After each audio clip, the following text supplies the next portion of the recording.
We can get this. And I knew I would have to cross some bridges. It's like going on a tunnel because you have this big metal superstructure above you on both sides of you. Don's crash ended up happening on a bridge during a rainy, cold day in January, rural kind of part of Texas. I think that the hardest part of this was actually the car crash. So we're at stage 4 in Baja Studios. We're currently filming Don's hard driving scenes and car crash. Betting on weather in filmmaking is always a risky bet. This scene happens during a very dark time of the day and a very cloudy time of day. So we decided it would be best to film it on a stage. It's really complicated. I mean, if you look at it now, it just looks like you're in it with him on a real road, driving. We were able to do really controlled setups, getting it rain to indoors on a soundstage here. This is the first time that I've attempted this with projection.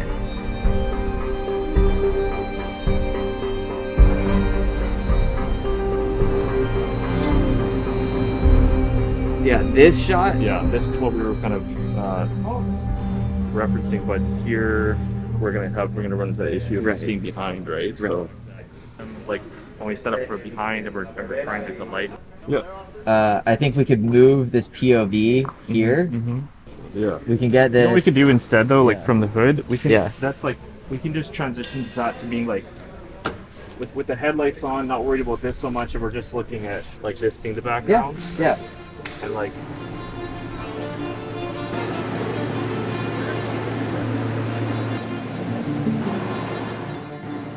But the real process of it is a process called poor man's process. So we've got 2 computers running 4 different projectors, 2 different screens. We had a whole projector set up, wrapped around the car, working with the reflections, the rain and the wind. That are going to be showing plates for our driving scenes. We have a rural section where Don is approaching the bridge, and we have the actual bridge section. So we've created loops within those. We also have a rain rig, so it'll be raining inside, which is awesome. Gonna see what walking under rain looks like. But also we're gonna be shooting a car, so. If everything goes well, it'll look like we're driving in the rain. And so when the time comes, it's gonna be raining, misty. They're throwing rain at the car 24/7. But we're doing like the tall part of it straight up. The crash scene had an accurate registration sticker from the state of Texas for 1986. Texas license plates with every detail that you could find. The years, you know, it was the 80s, it was perfect. That had not expired yet in January and had it for May. The only request that we were actually given was to have the speeding ticket, I believe it was. And we had to make sure, you know, all the sites were correct, that what was in it was written correctly. It looked used, it looked like it was there for a while. We had to make sure that, you know, it's someone who kind of just left it in their car and, you know, forgot about it. The amount of detail that no one will ever see, but was there, I think is what let people get so into the roles that they were playing. We brought a full-size semi-truck onto set to film the semi-driving shots.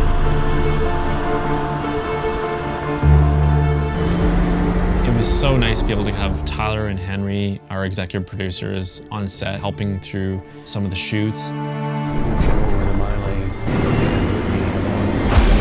To make the crash feel real, we filmed as much practically as we could. It was super cool to see 2 identical cars, our picture car, and then the car we were actually going to smash. We did a real wreck. Pretty surreal out here. For safety reasons, they had to cut out the engine of the car before we could actually wreck it. I think it is either useful or at risk of being destroyed. Yes.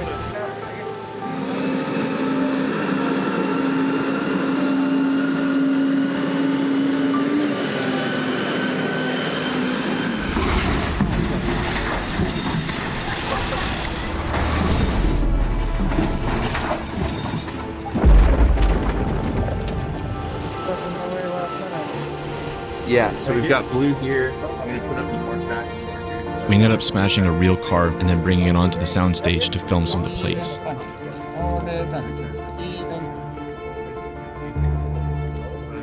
So we were only 4 vehicles on the bridge at that point. It all started coming together like literally at the last minute, and I think we were able to pull it off.